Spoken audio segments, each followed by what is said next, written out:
Аз съм Георги Николов и пожелавам приятни минути с двубоя между Марица и Спортист. Прекрасно ще различавате състезателите на двата отбора и Марица и Спортист в своите традиционни самба, без да рискува, силно напред. Домощийски тук много хитро пропуска топката. Иван Гошев достига първи до нея. И има претенции към главния арбитър, че при съприкосновението е бил изритен в главата. Много хитро, много умно Валери Домощийски пропусна топката и можеше да стане много опасно за Спортист, ако Иван Гошев, дошлия от Берое, вратар на Спортист, не бе излязал изключително предвидливо и самопожертвователно. Така че би било доста любопитно да проследим и неговото израстване под ръководството на Георги Чиликов. Центриране, удар с глава на Веселин Марчев. Великолепен гол. Виртуозно изпълнение с глава на Веселин Марчев. Възползва се по най-добрия начин от центрирането на Станислав Маламов. В един момент изглеждаше, че атаката на Марица е притъпила своята острота. Центрирането на Маламов бе отлично. Удара с глава на Марчев бе просто превъзходен. Ще видим и на повторение. Задържа достатъчно дълго време топката Марчев, а след това центрирането, а и одиграването на Марчев бяха великолепни. Успя да се позиционира по-добре Марчев, да изпревари с една крачка Павлин Чиликов и да даде аванс на своя тим. По-активно бе началото за домакините и при първата си по-опасна ситуация играчите на Николай Димитров взимат аванс над тези на Георги. Семерджиев със силно хвърляне в наказателното поле. Шанс за Спортист. Живков. Топката е излиза, но очевидно имала намеса на вратаря. Страхотно спасяване за Илия Николов, очевидно. Тъй като Живков успя да достигне до топката и след неговия удар вратаря на Марица се е намесил. Нов корнер в края на полувремето. Чиликов пропуска топката. Шанс за Спортист. Резултатът е изравнен. Споменахме, че гостите поеха инициативата след откриващото попадение и Александър Бастунов в 36-та минута бе оставен непокрит след това статично положение и изравнява резултата. Центрирането на Семерджиев. Чиликов много хитро пропусна топката. Тя рикошира в защитник в жълто и се озова на пътя на Александър Бастунов, който пък с не много силен, но изключително точен удар в между купа от играчи не остави никакъв шанс за Илия Николов. 1 на 1. Има възможност да играе с топката. Дава към голмайстора Бастунов. Той връща на Стефанов. Шанс за Калян Стефанов. Топката преминава много близо до вратата на Марица. А очевидно имало и рикошет, тъй като ще стане свидетели на ъглов удар. Тук гостите можеха да нанесат много сериозен удар в двубоя. Радослав Живков със сигурност бе в това центриране. Изглежда добро. Шанс за Домощийски. Удар на Валери Домощийски. Топката е изчистена от гол линията.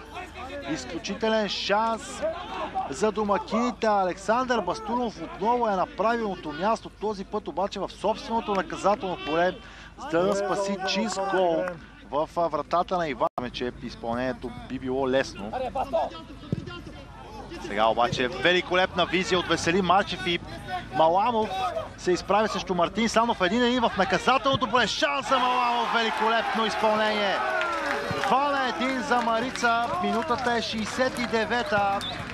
Но струва ми се тук гола трябва да бъде поделен поравно между Веселин Марчев и Станислав Маламов. Момент, в който по никакъв начин не изглеждаше, че Марица може да бъде опасен в този конкретно миг. Подаването на Марчев обаче бе просто великолепно, а завършващия финт и удар на Маламов също бяха от най-високо ниво. Продължаваме да виждаме красиви моменти, продължаваме да виждаме попадения. Марица отново напред в резултата. Танчев успява да отнеме топката. Шанс за Марица. Подаване към Щерев. Удар на Щерев. Великолепно изпълнение. Топката обаче среща на пречната града. Трябва да бъдат похвалени, тъй като именно те организираха цялата атака. А Иван Гошев с ключова намеса успя да докосне топката с върха на пръстите, само за да наборен от играч в жълто. Момент, който описва всичко, което казах преди малко. В борбата и в желанието тези спорни топки. Тежко единоборство в средата на терена. Все пак Алиев получава и влиза в наказателното поле. Йоан Маринов го блокира по чист начин с тяло. След това Осман Дембеле отново бърка. Марчев с изстрел от 3-1. Марица ще спечели този двубой, а Веселин Марчев е истински герой за своя тим в днешната среща. 2 гола за него и една великолепна асистенция. Лично на мен ми е трудно да определя кое изпълнение е най-красивото за Марчев в днешната среща. Със сигурност това няма кой знае какво значение. Груба грешка при изнасянето на топката. Много странно поведение и от Маджаров, и от Осман Дембеле, а с по-неудобния си крак Веселин Марчев карва прекрасен гол. И с голяма доза увереност, можем да кажем, дава победата на своя тим в днешната среща. Ето го и него, сигнал, който узаконява победата на Марица над Спортист Своге в последния двубой от третия кръг на втора лига. Домакините от Пловдив надиграха своя опонент и спечелиха с 3-1.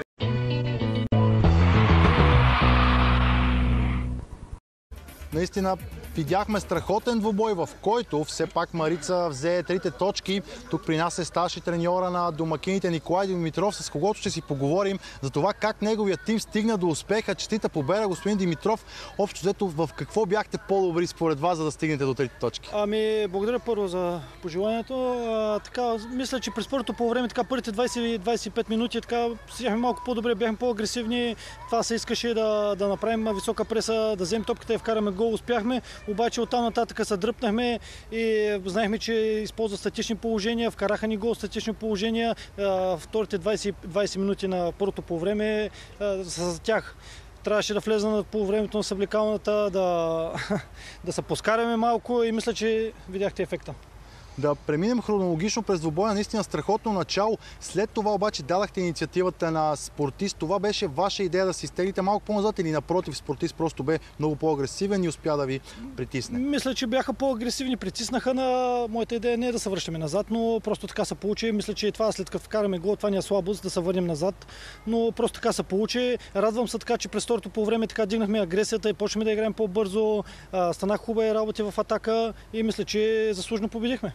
Много рядко виждаме 3 смени на почивката. Доколко важна бе ролята на играчите, които се появиха, за да повдигнат агресията и настроението в целия тим?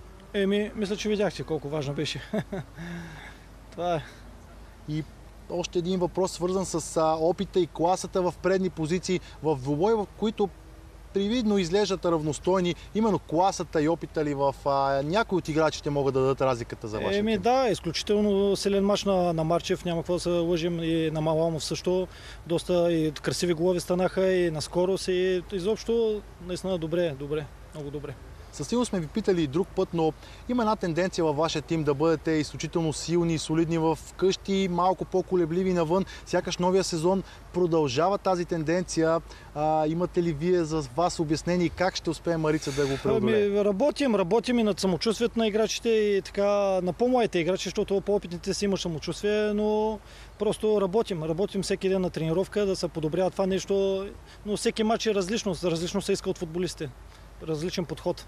И тези победи последно дават и точки, но дават ли и необходимото самочувствие, за да може Марица да бъде в много по-добро състояние в следващите двубой? Да, дават изключително много самочувствие на футболистите и на по-малките футболисти. Става въпрос една победа, така красива и хубава победа, дава голямо самочувствие и увереност. Благодаря, пожелавам ви успех. Благодаря.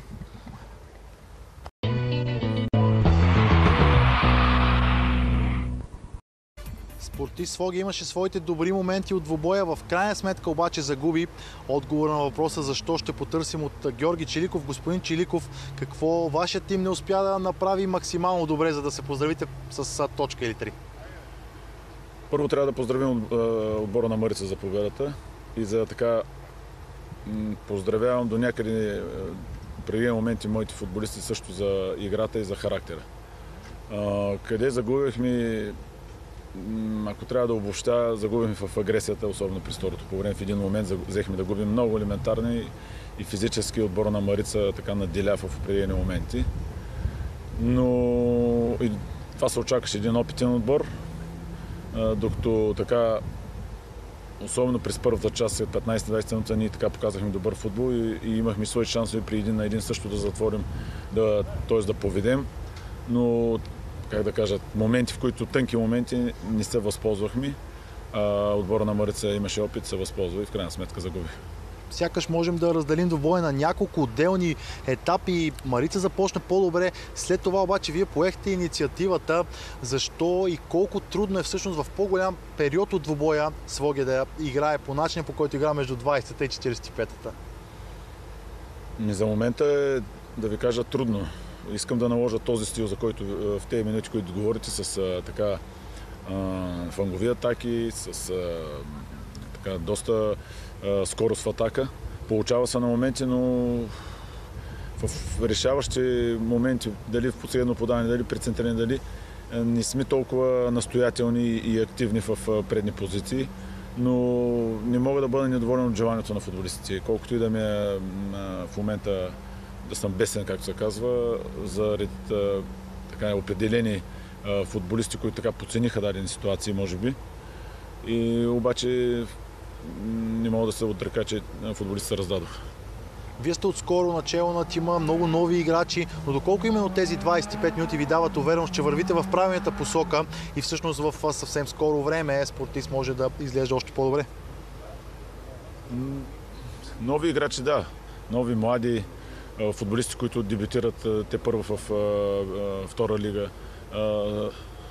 Сега няма смисъл да коментирам как се прави селекция, нали, и колко трудно това нещо в момента хората не ги интересува. Това си е мой проблем. Определено, ако трябва така също да вметна, предния матч вкарахме хора от скамейката, които обърнаха матча и то също Спартак Варна. Днеска така не се получи, но как да кажа, всички са от титуляри и резерви, всички са едно цяло и не трябва така да разграничават.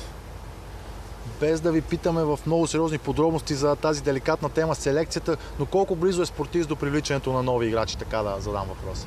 Не, нула. Нямам идея.